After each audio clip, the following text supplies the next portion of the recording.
E aí galera, tudo bem com vocês? Vamos aí para mais um giro de notícias sobre o Cruzeiro, com questões importantes que têm movimentado o ambiente do nosso clube nos últimos dias. Desde o início eu peço para você deixar o like no vídeo, se inscrever no canal caso ainda não seja inscrito e usar os comentários para deixar a sua opinião sobre cada um dos assuntos. O primeiro assunto do vídeo é o lateral direito Luiz Orejuela, que lesionou o joelho na última partida contra o Fluminense lá no sábado passado. O jogador já passou por uma cirurgia que foi feita inclusive pelo Sérgio Campolina, que é médico do Cruzeiro. A situação já está resolvida, agora ele deve ficar aí de 2 meses a 3 meses em prazo de recuperação da lesão. E aquele negócio, da última vez que o Orejuela teve uma lesão, que foi um estiramento aí muscular na coxa, ele se recuperou muito antes do previsto. Então eu acredito que esse é um jogador, até por ser muito novo, que pode ser que consiga surpreender positivamente aí, tendo uma recuperação até menor do que esses 2 meses. Mas aí vale ressaltar que se for cumprida essa projeção mais pessimista, dele ficar 3 meses fora dos gramados, ele certamente perderia, além da Copa América, que já vai ficar de fora, porque ele estava na lista da seleção colombiana, mas ele pode ficar também fora dos jogos contra o River Plate na Libertadores, que serão aí depois da Copa América.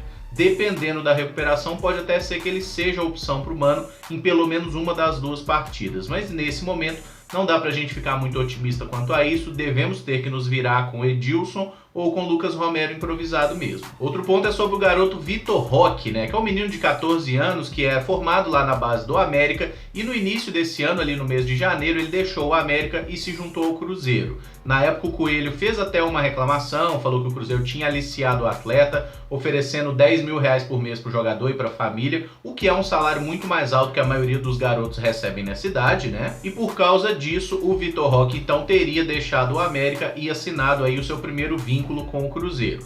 Fato é que estava rolando aí um certo imbróglio quanto a isso, o clube nem participou de algumas competições importantes aí do Sub-15, como a Copa Nike, justamente porque estava sendo acusado por outros clubes, e tinham também esse medo do Cruzeiro roubar jogadores deles, mas acabou que Cruzeiro e América resolveram a situação de uma forma minimamente civilizada, O Vitor Roque vai seguir como atleta do Cruzeiro, e aí o Cruzeiro e o América vão dividir os direitos econômicos do jogador igualmente. Eles não falaram numericamente, se 100% dos direitos do jogadores estão livres, porque pode ser que o próprio garoto ou algum familiar ou até algum empresário tenha um pedaço.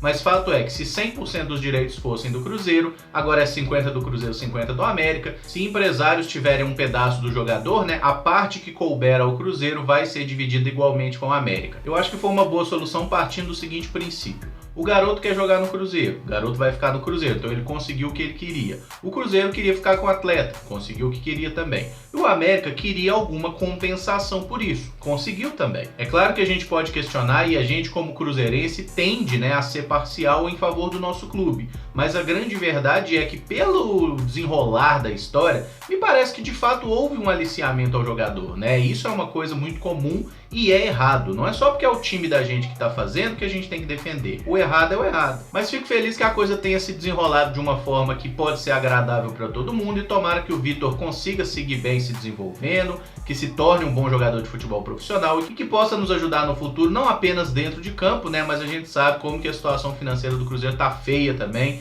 Então tomara que esse menino justifique aí toda essa luta que houve pelo Cruzeiro para tê-lo aí no nosso quadro de funcionários, digamos assim. Agora uma questão aí com a Minas Arena, mais uma, dessa conturbada relação que o Cruzeiro tem com a concessionária do Mineirão. Como já é sabido, o jogo de domingo, Cruzeiro e Chapecoense, não vai poder ser realizado aí no nosso estádio, na Toca 3. E aí a Minas Arena tá querendo meter o louco, falando que o jogo não vai poder ser no Mineirão por causa do comitê da Copa América, que não é uma coisa que eles não permitem o Cruzeiro jogar lá. Entretanto, a informação que havia circulado nos últimos dias é que esse jogo entre Cruzeiro e Chapecoense não poderia ser no Mineirão por causa da troca do gramado, do plantio aí do tal gramado de inverno, que é mais resistente a essa época do ano. O que a Minas Arena tá tentando fazer, jogar essa pica pra frente, falar que é culpa da Conmebol, é simplesmente para não ter que pagar a multa que está prevista no contrato entre Cruzeiro e Minas Arena, que quando ou o Cruzeiro não quiser jogar no Mineirão, ou quando a Minas Arena não liberar o estádio pro Cruzeiro, tem que haver o pagamento de uma multa de 2,5 milhões de reais por cada evento. Para mim a situação é muito clara, a Minas Arena não pode liberar o estádio para o Cruzeiro por causa da grama, o gramado não está em condições de se jogar nesse final de semana. E eu sinceramente não sei por que eles vão ficar negando isso, até porque se fosse um impedimento por causa da Conmebol, os próximos jogos do Cruzeiro também não poderiam ser realizados no Mineirão. mas serão tanto o jogo contra o Fluminense, né, o jogo de volta da Copa do Brasil, quanto a partida contra o Corinthians pelo Campeonato Brasileiro, que são em datas mais próximas à realização da Copa América, serão jogados no Mineirão normalmente. A verdade é que a relação entre Cruzeiro e Minas Arena ela é péssima desde o início. É só a gente lembrar, por exemplo, os incidentes que aconteceram naquele primeiro clássico de abertura do estádio lá em 2013, que não tinha nem água, vocês lembram? Os caras não sabem fazer futebol, eu lembro porque na época eu era sócio, era um inferno pra gente conseguir entrar no Mineirão nos primeiros jogos, porque os caras não sabem fazer a gestão de um estádio. Aí na época que o Cruzeiro pegou essa parte, questão de bilheteria, de cuidar das catracas e tudo mais, aí o negócio andou. Mas quando ficava na mão da Minas Arena, o Mineirão tava um caos ali naquele início de 2013. E vale ressaltar que na parte diretiva, né, a Minas Arena é um conglomerado um pouco estranho. Não é à toa que está sendo aberta agora a CPI aí para abordar essa situação da Minas Arena, porque há suspeita de subfaturamento das receitas, né? De certa forma,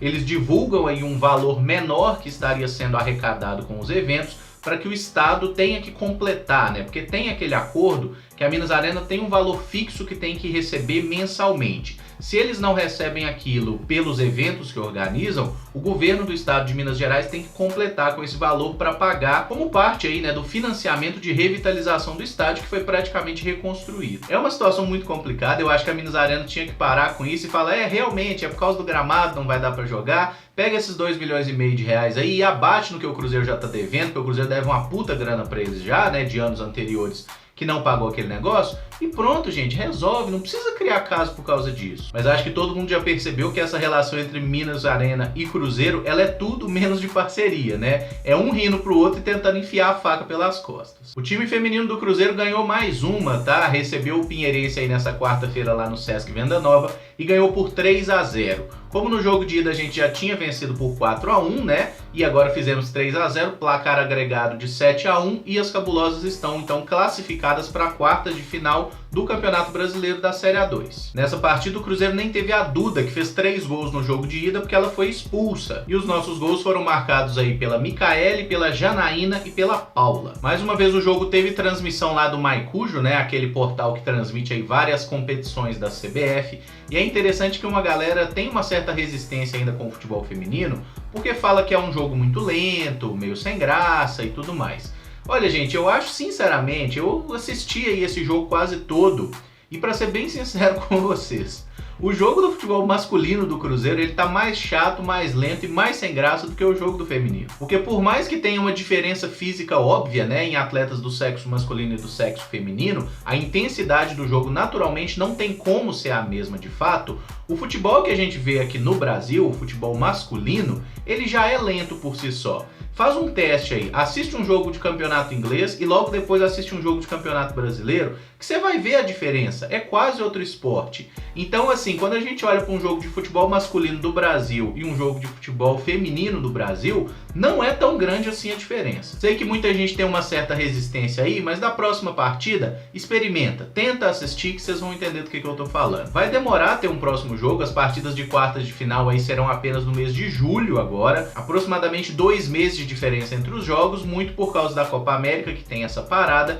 e muito porque vários dos campos onde são jogadas essas partidas do futebol feminino, uma delas é o próprio Sesc Venda Nova onde o Cruzeiro joga, serão sede aí de treinamentos para as seleções durante a Copa América. Então nesse momento para tudo e aí a gente tem que torcer para as cabulosas não perderem esse embalo, né, já que o time vem muito bem na competição. As quartas de final vão ser entre Cruzeiro e Ceará, o Ceará que eliminou a Portuguesa, e aí quem se classificar já está automaticamente na primeira divisão do ano que vem, porque os 4 times que passarem para as semifinais são automaticamente os times que estão promovidos para a principal divisão do futebol feminino em 2020. E por fim abordar uma questão aí sobre o uso da categoria de base, porque ontem eu fiz um vídeo de olheiro aí falando do Hernani, né, aquele volante que era do Atlético Paranaense, tá jogando no Zenit lá da Rússia, e eu vi muitas respostas no vídeo, inclusive eu fiquei bem feliz por isso, mas muitas pessoas comentando que preferiam ver jogadores da base tendo oportunidade. Os nomes mais citados foram do Ederson, jogador que já integra inclusive o nosso elenco principal, embora tenha jogado muito pouco,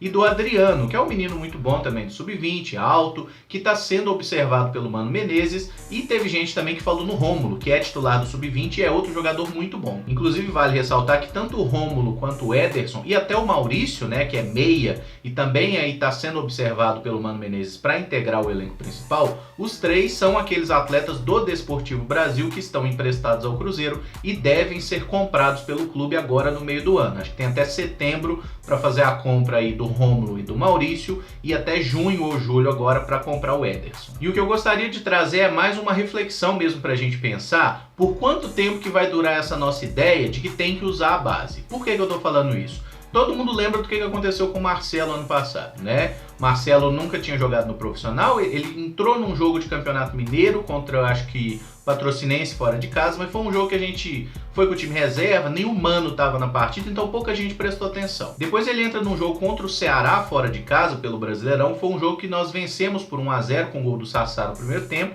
e o Marcelo entrou bem. Aí acontece a entrada do Marcelo contra o Vasco no Mineirão, que foi um dia que ele não foi bem, ele errou praticamente tudo que tentou naquele jogo e a torcida vaiou ele tipo com 10 minutos em campo. Então eu acho que é importante a gente pensar até quando vai durar o nosso discurso de que tem que usar a base. Por quê? Os jogadores jovens, eles têm uma tendência maior a oscilar. Quando esses caras entrarem no time principal, e tomara que eles entrem no time principal, eles certamente vão errar. É muito provável que eles errem mais do que jogadores consagrados, especialmente no primeiro, no segundo, no terceiro jogo. O que a gente não pode é fritar o cara e falar que ele não tem qualidade nenhuma para jogar pelo Cruzeiro. Porque eu já vi muita gente falando isso, inclusive em jogos do Sub-20. Às vezes o cara assiste um jogo ali que passa no Sport TV ou na ESPN, o Cruzeiro perde, o cara fala, não tem ninguém que presta na base do Cruzeiro. As coisas não funcionam assim. A gente tem um exemplo no futebol brasileiro hoje de qual é o momento ideal para se usar uma categoria de base, que é o Atlético Paranaense. O Atlético Paranaense, por uma discussão, por uma questão até política lá, né, envolvendo o seu principal dirigente, não joga o campeonato estadual com o time principal, joga com o time sub-23. E por mais intragável que seja a figura do Petralha, essa é uma das decisões mais bem-sucedidas do futebol brasileiro nos últimos anos. O Furacão todo ano revela jogadores de grande qualidade, meninos que estão na base, que muitas vezes jamais teriam uma oportunidade de jogar pelo clube, jogam, têm sequência, se consolidam jogando o estadual e depois conseguem brilhar quando já estão mais confiantes nas competições grandes. A gente olha no Atlético Paranaense, tem o Bruno Guimarães, que é muito bom, tem o Renan Lodge, lateral esquerdo, que é muito bom, tem o zagueiro Léo Pereira, que estava meio esquecido e se reinventou, se tornando um titular importante do time. É claro que o Furacão tem também alguns jogadores experientes e nem todos esses caras são crias da base do Atlético. Às vezes eles conseguem pinçar esses jogadores muito novos em outros clubes. Mas é exatamente a mesma coisa que o Cruzeiro está fazendo agora com esses três meninos do Desportivo Brasil, por exemplo, Maurício, Rômulo e o Ederson. São jogadores de grande talento que precisam ter uma oportunidade e uma sequência. E cabe à comissão técnica dar a oportunidade e cabe à torcida não fuder tudo. Não vaiar o cara no primeiro erro, porque eles vão errar. Então eu sei que o momento é ruim, o Cruzeiro não vive uma grande fase, mas acho importante que se os garotos tiverem uma oportunidade,